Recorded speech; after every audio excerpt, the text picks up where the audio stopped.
আসসালামু আলাইকুম রহমতুল্লাহি অবরকাতুহ।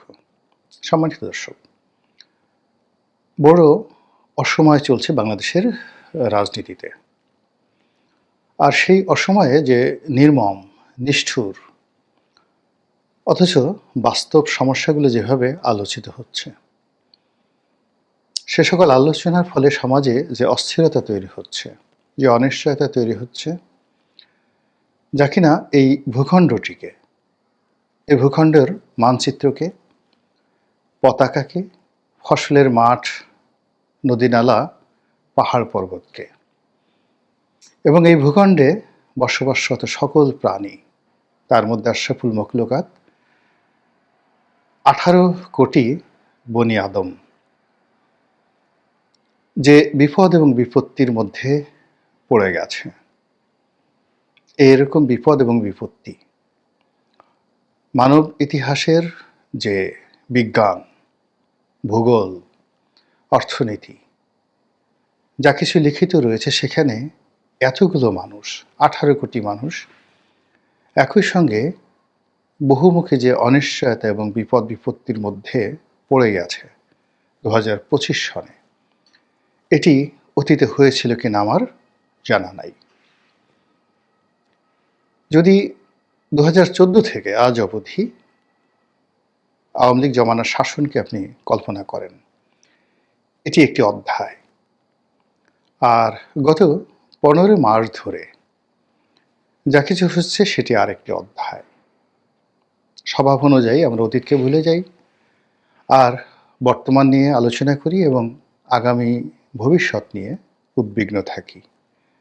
মানবের যে এই বৈশিষ্ট্য থেকে আমরা কেউ বের হয়ে যেতে পারবো না। ফলে এখন বর্তমান সমস্যা বা চলমান সমস্যা, সেটা যত ছোট হোক, যত ক্ষুদ্র হোক, কিংবা ধরুন যত বৃহৎ হোক, এটা নিয়ে আমরা এখন খুব ব্যস্ত।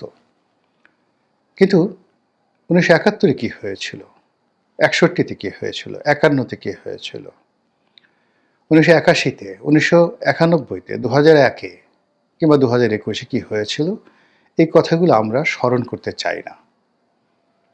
স্মরণ করা সম্ভব নয়। কেবলই আমরা স্মরণ করতে চাই আজকের এই দিনে আমাদের জীবনে কী ঘটছে। তো সেদিক থেকে এই ১৫ মাসের যে রেজিম, সেই রেজিমের একটি চরিত্র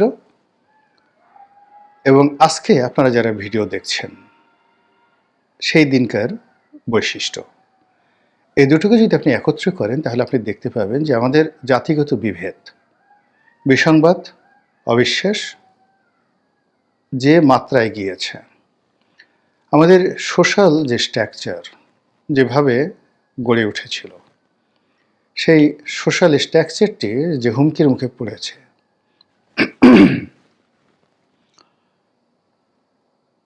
সেই অবকাঠামোটি যেভাবে এখন ঝাঁকুনির মধ্যে পড়েছে, এটি আমার জীবদ্দশায় আমি কখনো দেখিনি। সম্মানিত লোক, মুরব্বী, ধনী, দরিদ্র, বিভিন্ন শ্রেণী পেশার মানুষের মধ্যে যে বন্ধন, পারস্পরিক যে শ্রদ্ধাবোধ, বিশ্বাস এবং আস্থা ছিল, সব ভেঙে চুরে চুরমার হয়ে গেছে। প্রচণ্ড নিষ্ঠুরতা নিয়ে আমরা একে অপরকে আক্রমণ করে চলেছি, বেইজ্জতি করে চলেছি। মানবকে দানব বানানোর কিংবা অমানুষকে দেবতা বানানোর যে উল্লম্ফন আমাদের এখানে তৈরি হয়ে গেছে, এটা কবে শেষ হবে তার আগেই প্রতিদিন নিত্য নতুন নাটক তৈরি হয়ে গেছে। আমরা গত ১৪-১৫ মাস ধরে আরেকটি ১-১১, আরেকটি ২-১১ বা ওই যে কুখ্যাত 111 রয়েছে, সেটার আদলে আরেকটা নতুন ব্যবস্থা আসতে যাচ্ছে। -2 থিওরি, যেটি ২০০৬ সনে ভীষণ রকম কুখ্যাতি অর্জন করেছিল, রাজনীতিবিদদের জীবন তছনছ করে দিয়েছিল, সেই রকম একটি নমুনা আমরা দেখতে পাচ্ছিলাম যে আবার নতুন করে এসেছে। আমরা বলে আসছিলাম যে মার্কিন আধিপত্যবাদ, সাম্রাজ্যবাদ, এটি মাথাচাড়া দিয়ে উঠছে। আমরা দক্ষিণপন্থা গ্রুপ বলতে যেটি বোঝাই যে ধর্মীয় আধিপত্যবাদ, ধর্মীয় গোঁড়ামি এবং যাকে বলা হয় ফান্ডামেন্টাল যে মেন্টালিটি, উগ্রবাদ, এটি ক্রমশ বেড়ে যাচ্ছে। এই কথাগুলো গত 14 মাস যাবৎ আমরা বলে আসছি। আজকের এই দিনে সেটি কোন অবস্থাতে আছে এবং আপনি নিজেকে কতটা নিরাপদ মনে করছেন, এ রাষ্ট্র সম্পর্কে আপনার স্বপ্ন, সুখ, স্বাদ, আহ্লাদ কোন পর্যায়ে আছে সেটা আপনার ব্যক্তিগত বিষয়। কিন্তু দেশের আপামর সাধারণ জনগণ যে ভালো নেই আমরা প্রায় প্রতিদিনই দেখতে পাচ্ছি সামাজিক মাধ্যম, গণমাধ্যম এবং সংবাদ মাধ্যমের খবরে। কোন একটি সংবাদ, কোন একটি ঘটনা কিংবা কোন একটি ফ্যাক্ট, যেটিকে বলা হয় বাস্তবতা, এটির ধারাবাহিকতা রক্ষা করা যাচ্ছে না।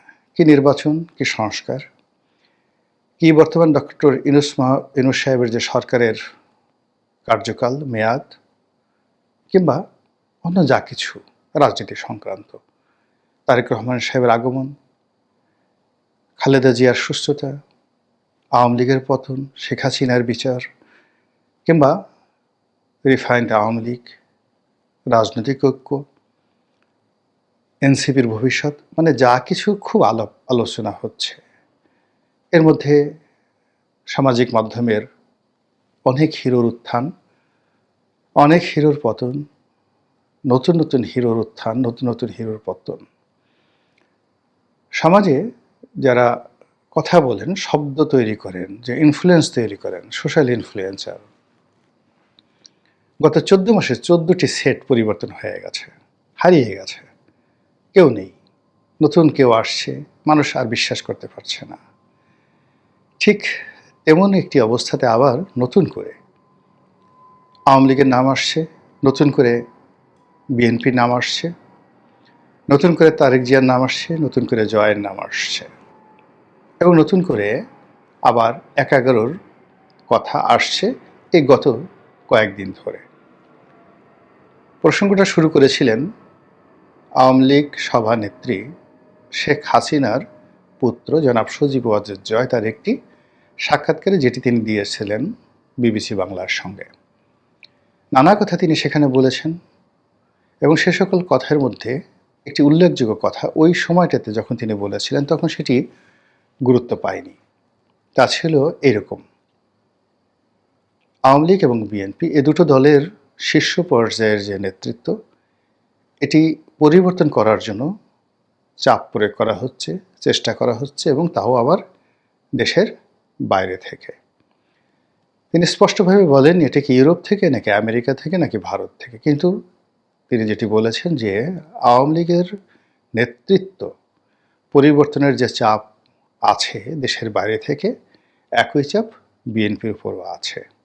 ইট মিনস 11-র সময় সেই 2006 সনে যেভাবে বিএনপির নেতৃত্ব থেকে জিয়া পরিবারকে আর আওয়ামী লীগের নেতৃত্ব থেকে শেখ হাসিনা পরিবারকে বাদ দেওয়ার একটা প্রক্রিয়া ছিল, তার সঙ্গে সঙ্গে দলের যে সকল চিহ্নিত দুর্নীতিবাজ, অকর্মণ্য, তাদেরকেও বাদ দেওয়ার মতো একটা প্রক্রিয়া শুরু হয়েছিল 2006 সনে, এবং তখন সেটা ব্যর্থ হয়েছিল। এখন যারা সরকার পরিচালনা করেছেন বা করে চলেছেন তাদের কেউ কেউ সেই প্রক্রিয়ার সঙ্গে সরাসরি যুক্ত ছিলেন এবং তারা ব্যর্থ হয়েছিলেন সেই সময়টিতে। যে সেনাপতিরা ওই সময়টিতে অর্থাৎ 2006 সনে ব্যর্থ হয়েছিলেন, তারা ব্যর্থ হয়েছেন, কিন্তু তাদের প্রতিষ্ঠান তারা এখনও সক্রিয়। ফলে ওই কাজগুলো তখন রাষ্ট্রীয় মদতে হয়েছিল, ফলে রাষ্ট্রের বিভিন্ন তোষাখানাতে ওই সময়ের যে দলিল দস্তাবেজ রয়েছে, পরাজয়ের দলিল রয়েছে, সে সকল দলিল অধ্যয়ন করে এখনকার কেউ যদি সেই পরাজয়কে আবার বিজয়ে রূপান্তর করার চেষ্টা করেন, আমি তো আশ্চর্য হব না। যেটা বলছিলাম, সেই 11-র সময়টিতে যা কিছু হয়েছিল সেটি আবার নতুন করে এই সময়টিতে শুরু হচ্ছে বলে আমরা যেটা বলে আসছিলাম সেটিকে আবার সিল মেরে দিলেন জনাব সজীব ওয়াজেদ জয়।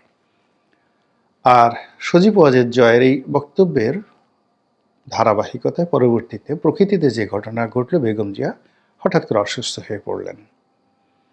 তার অসুস্থতা নিয়ে নানা রকম কথা আছে। এর কারণ হলো বিএনপির মধ্যে ভারতের দালাল আছে, আমেরিকার দালাল আছে, বর্তমান সরকারের দালাল আছে, সেনাবাহিনীর দালাল আছে। নানা রকম ট্যাগ বিএনপি বিরোধী যারা লোকজন রয়েছেন তারা করে যাচ্ছেন। বিএনপির মধ্যে একাধিক গ্রুপ, উপগ্রুপ তৈরি করার জন্য কেউ বা ভারতপন্থী, কেউ বা মার্কিনপন্থী, কেউ বা তারেকপন্থী, কেউ বা খালেদাপন্থী, এরকম নানা রকম ট্যাগ দিয়ে এই দলটির মধ্যে বিভক্তি সৃষ্টির নানা রকম তৎপরতা চলছে গত 14 মাস ধরে। এরই মধ্যে বেগম জিয়া অসুস্থ হয়ে পড়লেন এবং এখন তার অসুস্থতা চরমে। আমরা কেউ বলতে পারছি না যে তিনি সুস্থ হবেন এবং স্বাভাবিকভাবে ফিরে আসবেন। সবাই বলার চেষ্টা করছে দুটো কথা। কেন তিনি এই অসুস্থ শরীর নিয়ে ক্যান্টনমেন্টের অনুষ্ঠানে গেলেন, অর্থাৎ সেনাবাহিনীর যেটি সশস্ত্র বাহিনী দিবস ছিল, এখানে তাকে কেন নেওয়া হলো, কারা পাঠালো, এবং তিনি সেখানে গিয়ে এই যে অসুস্থ হলেন তার পরের দিনে তাকে হাসপাতালে নিতে হলো এবং এখন কি অবস্থায় আছেন কেউ জানে না। আর এই ঘটনার সূত্রে সবাই এখন বলার চেষ্টা করছে কেন তারেক জিয়া আসছেন না। এটা একটা কাজ হলো? এটা কী ধরনের কথা? একমাত্র সন্তান, জীবিত সন্তান, তিনি তার মেয়েকে নিয়ে, অর্থাৎ কন্যাকে নিয়ে, তার স্ত্রীকে নিয়ে প্রবাসে আছেন, সুখে আছেন, শান্তিতে আছেন, রাজার হালতে আছেন। আর তার মা এখানে একা একা যে অসহায় দিন যাপন করছেন, তিনি পুত্রের হাতে স্পর্শ পাচ্ছেন না, নাতনির হাতের স্পর্শ পাচ্ছেন না, এমনকি পুত্রবধূকেও তিনি দেখতে পাচ্ছেন না। এটা একটা কথা হলো? এ কিসের রাজনীতি? এ কিসের মানবতা? যাদের মধ্যে পারিবারিক ফেলোশিপ নেই তারা কি করে জাতিকে সেবা করবে? এভাবে নানা রকম ন্যারেটিভ তৈরি করে বিএনপি এবং তারেক রহমান সাহেবকে নাস্তানাবুদ করে ফেলা হচ্ছে। আর তারই জবাবে জনাব তারেক রহমান সাহেব যে বক্তব্য দিয়েছেন, হৃদয় বিদারক বক্তব্য, যে তার যে আগমন বাংলাদেশে প্রত্যার্পণ বা প্রত্যাবর্তন, এটির ক্ষমতা, কর্তৃত্ব তার ইচ্ছার উপর নির্ভর করে না। এখানে বহু পক্ষ জড়িত। মুহূর্তের মধ্যে সব কিছু তছনছ হয়ে গেছে এবং সকল রাজনৈতিক হিসাব উলটপালট হয়ে গেছে এবং সবাই তখন এই জনাব তারেক রহমান সাহেবের এই যে সাম্প্রতিক বক্তব্য, এই বক্তব্যের সঙ্গে বিবিসি বাংলার সাথে মিস্টার জয়ের, সজীব ওয়াজেদ জয়ের যে বক্তব্য, এটার একটা অন্তর্মিল খুঁজে পেয়েছে।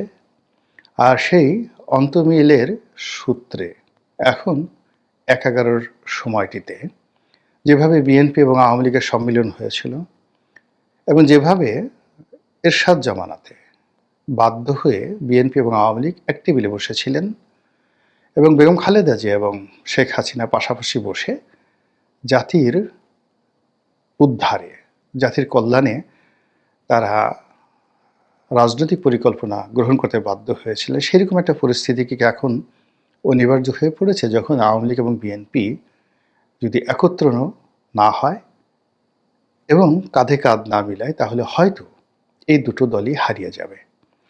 ফলে এই দুটো দলের মধ্যে যদি বন্ধন হয়ে যায়, এই দুটো দলের মধ্যে যদি বন্ধুত্ব হয়ে যায়, সজীব ওয়াজেদ জয় এবং তারেক রহমান সাহেবের সঙ্গে যদি যোগাযোগ হয়ে যায়, এমনকি বেগম জিয়ার সঙ্গে শেখ হাসিনার যোগাযোগ হয়ে যায়, তাহলে কি হবে? এসব বিষয় নিয়ে তুমুল আলোচনা চলছে। এই সকল আলোচনা যখন তুঙ্গে, তখন দেশবাসীর দৃষ্টি এখন সেই এভার কেয়ার হাসপাতালে, যেখানে বেগম জিয়া অসুস্থ অবস্থায় আছেন। ঠিক সেই সময়টিতে ডিজিএফআই অফিসে কি হচ্ছে, ক্যান্টনমেন্টে কি হচ্ছে, বঙ্গভবনে কি হচ্ছে, গণভবনে কি হচ্ছে, গণভবন তো আর এখন নেই, মানে যমুনাতে কি হচ্ছে, তারপর মন্ত্রীপাড়ায় কি হচ্ছে, কূটনীতিবিদদের যে অঙ্গন, সেই যে ডিপ্লোম্যাটিক জোন, সেখানে কি হচ্ছে, কি হচ্ছে রাওয়ালপিন্ডিতে, কি হচ্ছে দিল্লিতে, কি হচ্ছে ওয়াশিংটনে বা পেন্টাগনে, ইত্যাদি বিষয়গুলো নিয়ে ভীষণ রকম আলোচনা হচ্ছে। আর দেশের রাজনীতি এখন উড়াল দিয়ে সারা পৃথিবী ঘুরে বেড়াচ্ছে, কখনো লন্ডনে, কখনো পেন্টাগনে, কখনো দিল্লিতে, কখনো কাতারের রাজধানী দোহাতে, কখনো তুরস্কের রাজধানী আঙ্কারাতে, সেখান থেকে আবার ব্যাংকক, সিঙ্গাপুর, দুবাই হয়ে চলে যাচ্ছে সেই যে সৌদি আরবের রাজপ্রাসাদে। এভাবে যদি রাজনীতির ঘূর্ণিপাক হয়, তাহলে ভোট কোথায়? ভোটারই বা কোথায়? রাজনীতিবিদরা কোথায়? আমাদের কি ক্ষমতা আছে শুধুমাত্র সাফার করা ছাড়া বা দুর্ভোগ দুর্দশা পোহানো ছাড়া? মহান আল্লাহর কাছে সাহায্য চাই। আমরা পথ হারিয়ে ফেলেছি, আমরা অকৃতজ্ঞ হয়ে পড়েছি এবং আল্লাহর দেয়া একটা নিয়ামত আমরা শুধুমাত্র অস্বীকার করিনি, অপমান করেছি। এজন্য অনেক আসমানি বালা মুসিবত আমাদেরকে পাকড়াও করে ফেলেছে। এই দুর্বিষহ অবস্থা থেকে পরিত্রাণের জন্য সেই সত্তার সাহায্য এবং আশ্রয় প্রার্থনা করছি, যিনি আমাদেরকে সৃষ্টি করেছেন, যিনি আমাদের জীবন দিয়েছেন, আমাদের মৃত্যুর মালিক এবং আমাদের শেষ দিন বিচার দিনের মালিক এবং জান্নাত জাহান্নামের ফয়সালাকারী। আসসালামু আলাইকুম রহমতুল্লাহি ওয়া বারাকাতুহু।